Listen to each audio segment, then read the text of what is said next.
Welcome to another video. Just went shopping for some more plants, and we are going to plant some plants today, and we'll do a planting video, how we arrange the gardens, specific tricks on how we plant different things. So stay tuned. Okay, so this is the garden we're planting. So it's my son's bed that we made last fall. It's got fall garlic planted in it, some roses and daylilies, different herbs in the back, and then we've got melons planted in the side here. So we're planting out the inner space of all this. So William, why don't you tell us what you bought? We have zucchini. And nice and loud, because We have zucchini, squash, peppers, tomatoes, and corn. okay, so we have zucchini, squash, peppers, tomatoes, and corn, and each of them has slightly different tweaks to how we plant them, and they each occupy slightly different spaces in the garden, and we will kind of take you and show you how all of that, like how we weave it all together. Okay, so another nice thing about having a YouTube channel is actually to document everything. So if I disappear one day, I'm outside with my kid right now, but if you haven't yet, consider taking videos and starting your own YouTube channel, especially if you have kids. At the very least, they have a documented, memory that they can always refer back to, but they can also learn from you, and it's, written down in stone forever out there for them to have your knowledge pass on to them. So the first thing we're going to do is I'm trying to stand close to you because it's really windy. I'm sorry if there's a lot of noise pollution. I don't have a mic yet. One day I will, hopefully kind of soon, but there's so much stuff to do. First thing we're going to do is, when we planted the garlic, we pulled the wood chips back and planted in rows. And then once the garlic comes up, now we're going to actually flatten the wood chips down and spread it back out. So I'll do that quick. You can keep videoing.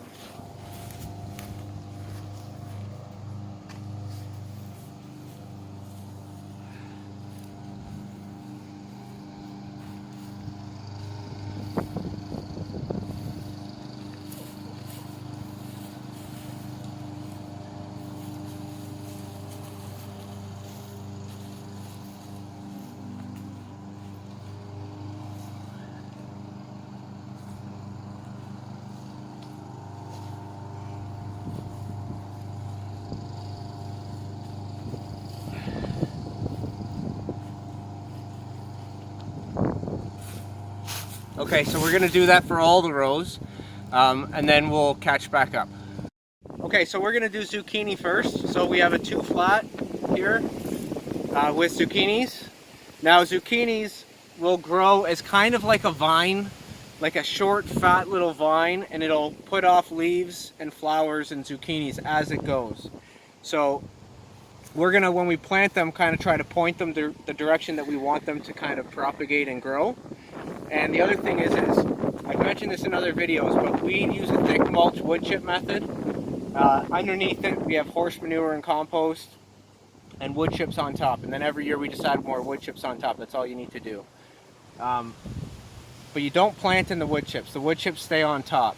Now, as you pull back the wood chips and get to the soil level, you'll kind of till some in. So what I actually like to do to offset that heavy carbon that I might till a little bit in, and it'll tie up nitrogen, is I like to just get a little bucket of compost. So we do our own composting here. So I grab a bucket of compost, and I'm going to put this in the hole with the plant just to kind of offset the fact that I might be putting in a little bit of wood chips. When I plant trees, I don't like to put compost or anything in the holes because I want the tree to live in the environment that it's going to live in. But for plants that I need to get up and going right away before they die, and I need them productive right away and giving me food right away, and they're annuals and they're going to die at the end of the season, I don't so much care about long-term longevity. I just want the plant to get up and going. So a nice healthy boost of compost, goes a long way. So when I'm planting, notice that I'm going to pull away the wood chips. I'm going to get down to the soil level. I'm going to plant down in the soil level.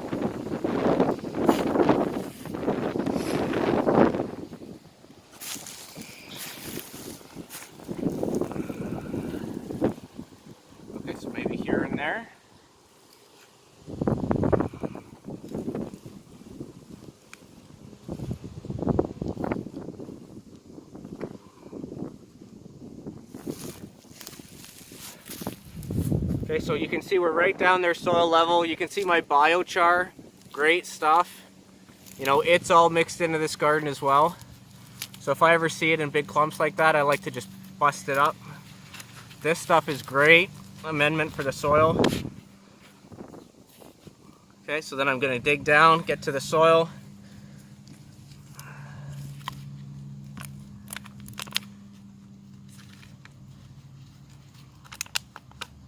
That is zucchini, right? Yeah.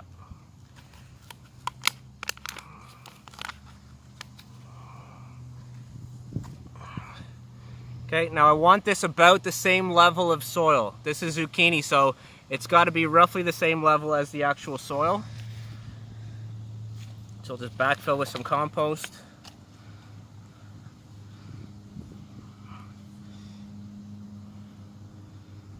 And I want it running this way.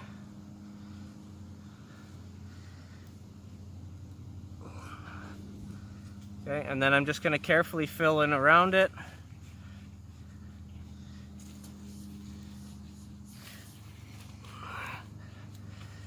Okay, now we just put a bunch of air in this hole. So what we're going to do is when we're done, we're going to come by it and give it a soaking, drenching water. And that's going to pull water right down the hole. It'll pool and then it'll soak and filter down into the ground table, the water table underground. That'll pull all the oxygen down that we just put in because we might have put too much oxygen down at the roots. You know, roots do need some oxygen, but they don't want a ton. So that'll just help kind of pull all that soil together and get it all nice and good. But you can see when you have wood chips, it's super easy to plant. The soil underneath is great, you know, and it's super easy to plant. Okay, one more thing before I go and do the next plant. You want to know about how big each plant gets. So this zucchini, if you kind of stand up and back out a bit, this zucchini is going to occupy, you know, about this big around. And we're going to be putting another zucchini here to occupy about this big around. So we're going to have two circles. So where we have two circles coming together, we're going to have two dead zones right here. So we're going to fill those in with what, peppers? Tomatoes? Yeah. So we're going to fill those in with tomatoes. On the edge here, tomatoes, and then on the southern edge, peppers. And then we're going to trellis those tomatoes and peppers up. Specifically the tomatoes, we're going to do a heavy prune vine training method where we stake it and we prune off lower growth and we prune off suckers and we just grow it as a tall vine. That way we're maximizing the 3D space that we're gardening in and we're collecting as much sunlight as possible. And the tomatoes won't compete with the zucchini, who will spread out kind of lower but nice big and around. So we're using all the space that we have available to us. Okay, so tomatoes now. I already planted most of my tomatoes, but we did get some extras so I could show this. I have a very interesting, unique way of planting tomatoes, where the stem of tomatoes, they have all these hairs on them. I don't know if it'll focus on them that well. These are called, tomatoes have what's called adventitious roots. So if any of the stem, it's a vine, and if any of the vine stem touches soil, it'll root into it. So instead of starting my tomatoes with this much roots, what I'm actually going to do is prune off all this lower growth. Seems crazy. I'm going to save about 2 or 3 leaves on the top. Okay? And then I'm going to dig a trench. Instead of a hole, I'm going to dig a trench. So show that. So we got down to the soil level here, and we dug a trench, and I'm going to kind of slope it up on the back side. Fill it with some nice compost and biochar and everything. And I'm going to plant it on its side now. So I'm going to plant this tomato plant on its side.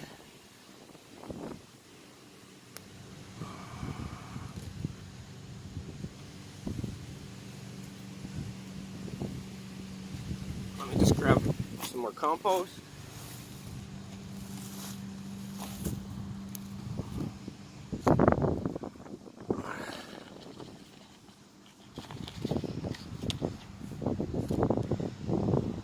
And then you want to just be really careful. You want to bend this up a little bit towards the sky, and then fill it back in.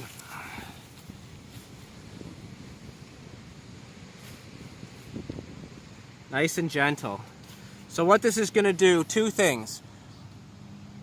First off, when the plant is young and it's just getting acclimated to being outside, you might have hardened it off a bit already, but this is the first time it's actually going to have to survive a night, survive a day, survive a blazing sun for the full life, for the full 24 hours of the day. If we bury it like this, one really nice thing about that is that it gets a really stable base. So when the wind's blowing it around, if you look at this tomato plant, like it's barely sticking out of the ground.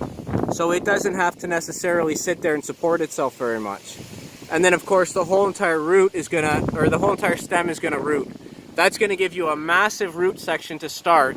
This tomato plant's gonna kind of sit stunted for maybe the first 2 days or so, and then it's gonna blast off because it's gonna have a massive established root system. So that's how I plant my tomatoes. Okay, so peppers now, man, it's windy.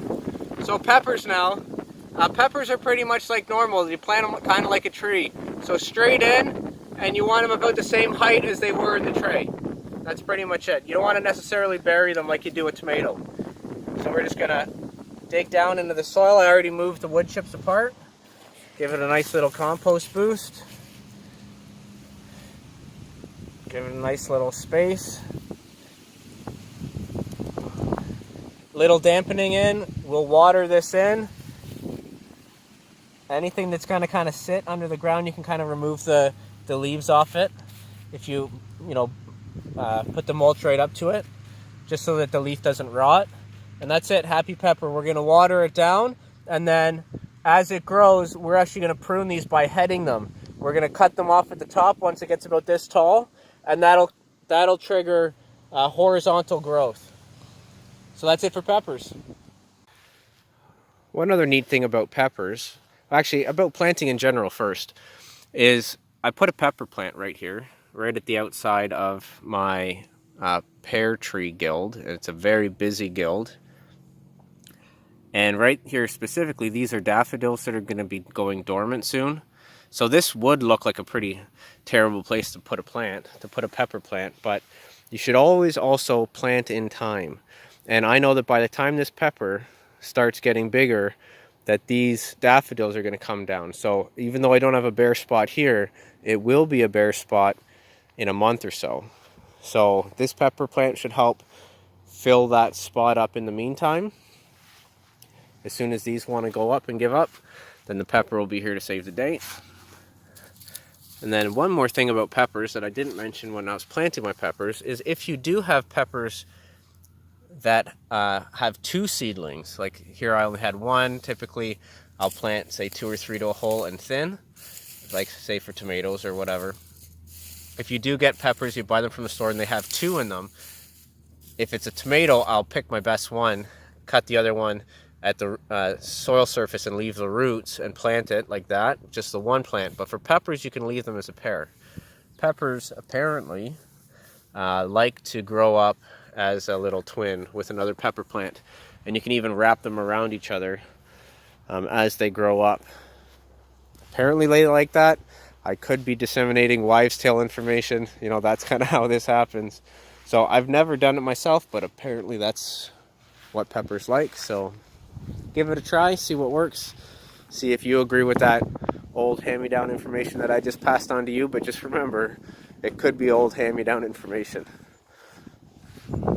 Okay, so now we're going to do corn. Corn wind pollinates. So for corn, you want to kind of clump it as much together as you can. So corn should typically not be planted in rows, but in blocks.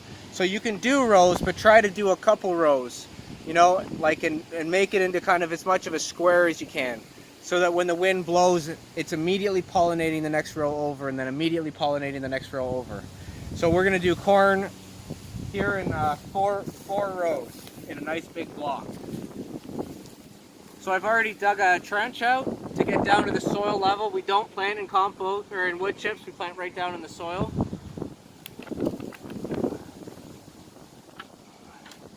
Now sometimes they'll come, our flat, we use like a 2-thing flat, so sometimes they get root bound. Instead of teasing them out, just plant them as they come.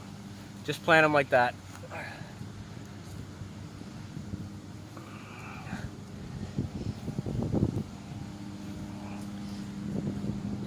and I'll just stick some wood chips in between to kind of separate them a bit. You know, and that's it. Okay, so squash, we're gonna actually plant squash and clump them together a bit. Now, squash are great with corn. It's like the Three Sisters methodology with corn growing, beans or peas growing up the corn, and then squash filling in. So squash is a vine. It's gonna crawl across the ground until it finds something to climb up. So you can either trellis it or you can use it as a ground cover. So we're actually gonna use it as a ground cover. We're gonna plant it at the edge of the garden, and we're gonna let it fill in the spots. And even if it wants to walk out onto the lawn, like I'm pretty happy with that. My wife maybe less so, but we're gonna kind of plant them here, right at the edge, and we're gonna let them creep and crawl. Now this edge I planted out 2 leaves, so I'm gonna pull it aside, show you that at the same time. Now here's the cardboard that we sheet mulched with. So this is what it looks like after a couple months. Now it decomposed slowly because it's largely anaerobic under this mat of leaves. So this is an ideal scenario. I'm going to just poke some holes in this cardboard here, and then I'm going to stick a mound of compost. Okay, I'm going to go get another one.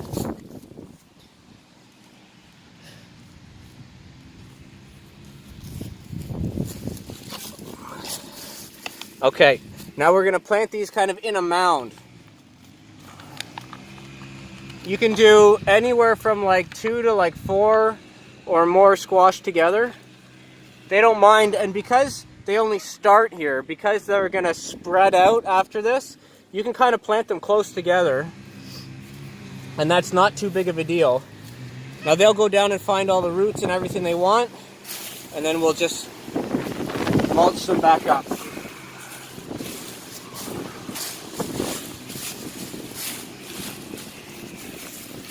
Trying to break up these anaerobic clumps of leaves. This isn't ideal to plant in kind of clumps of leaves like this. So this will be, sometimes I like to do things that aren't ideal, because then you get to kind of experiment, and that's what it's all about, science experiments. If these guys struggle and they show signs of anaerobic roots, like inability to breathe oxygen, then I'll know that this was a bad idea and I should put them further into the garden. I could plant them here a little further in, and maybe I'll do that with a couple of them. I'll kind of offset them as I go down, and then we'll get to compare which ones do better. Did they do okay where we sheet mulched and put bags of leaves on top? Do they do better where we sheet mulched and did compost, manure, and wood chips? I think it'd do better here, but we'll kind of try it out as a science experiment. So that's squash.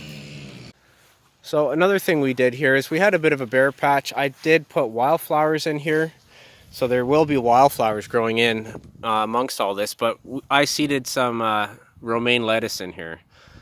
Last year I grew leaf lettuce, and I grew a whole bunch of different lettuces. I love lamb's quarters as a green.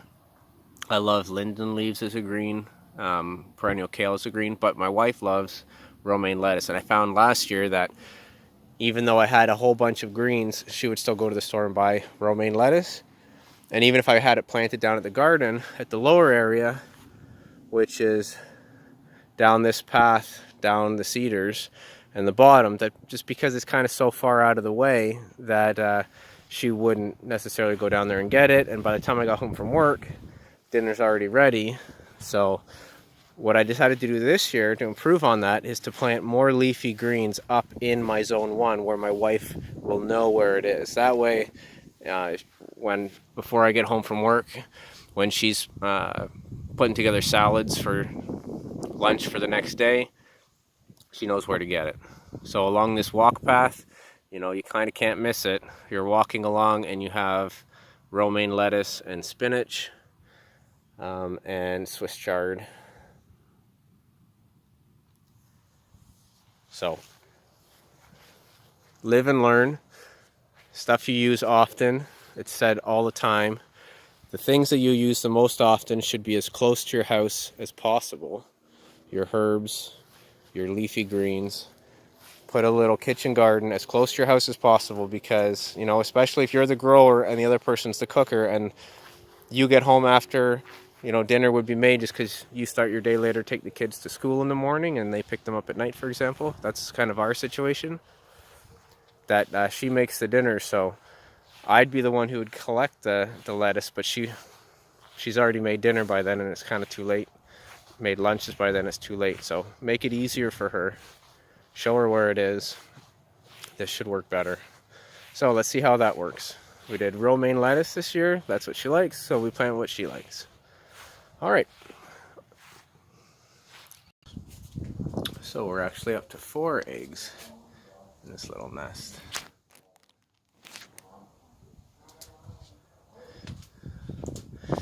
So, long day of planting. I'll go show you what we got done.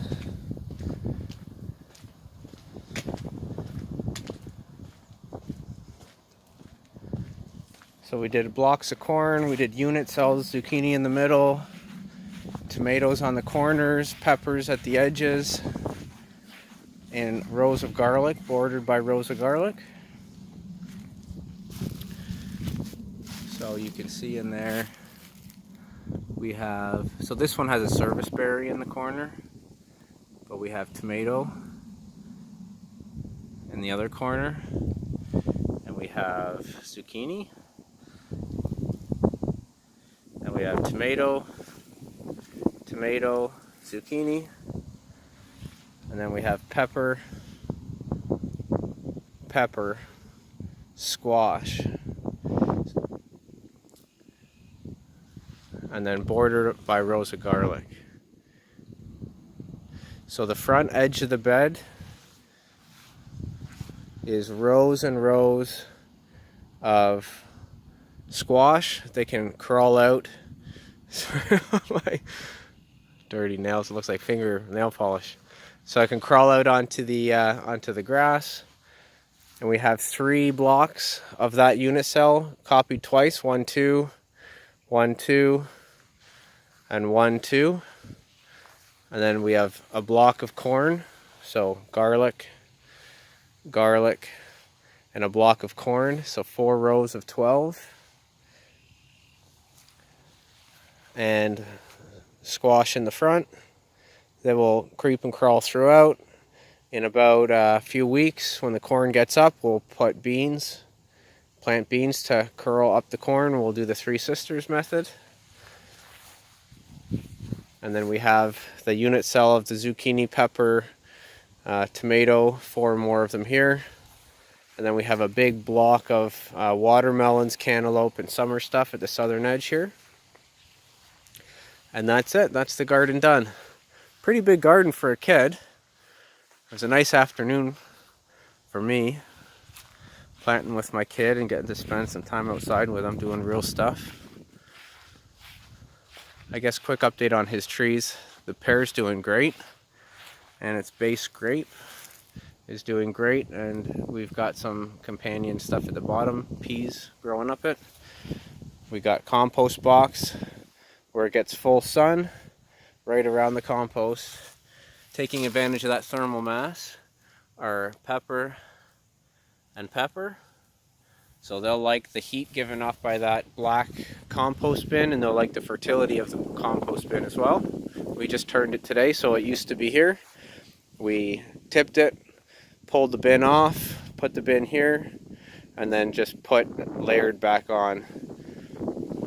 And it was a little too brown, so we added a little bit of green stuff to it. And that'll be good for a little while for its second finish, and then it'll go on to our compost on the hill for an open finish. And then this is his other pear, sorry, and this one didn't survive our -40 winter.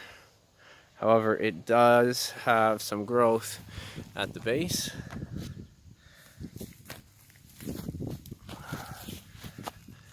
Come on, camera, there you go. So it does have some growth at the base here. So it could still live. Here's the graft union. And it looks like it was grafted on, so that could be good grafted wood. You know, this is probably the root stock kind of here, and it was grafted on, I'm thinking. So that could be good still. We got some peas growing up it as well, and maybe it'll survive. We'll give it a go. See how it goes. If not, it'll be a grape trellis until a new tree goes in. And what you do with dead trees is use it as a trellis as long as you want, plant right next to it, let the roots of this tree feed the next tree, and then eventually you're going to just cut the tree off at the base, leave the stump there and the roots in the ground to rot away, and feed the next succession. Not everything works. It doesn't always work, especially when you have minus 40 Celsius winters. Nasty, nasty winters. Well, it's been a long day. I'm heading in. Time for a tea. See you guys next time. So we're done. Planting. You tired? Had a good day? Yeah. Yeah? Do you feel like you got a lot done? Yes. How much money do you think you're going to make this year? I don't know. Did you kind of like put it down on your paper, calculate it out? Yeah. Yeah? You excited? Yeah, it'll be fun. All right. Good luck to us, eh? High five, buddy. Go on. Yeah. All right. See you next time.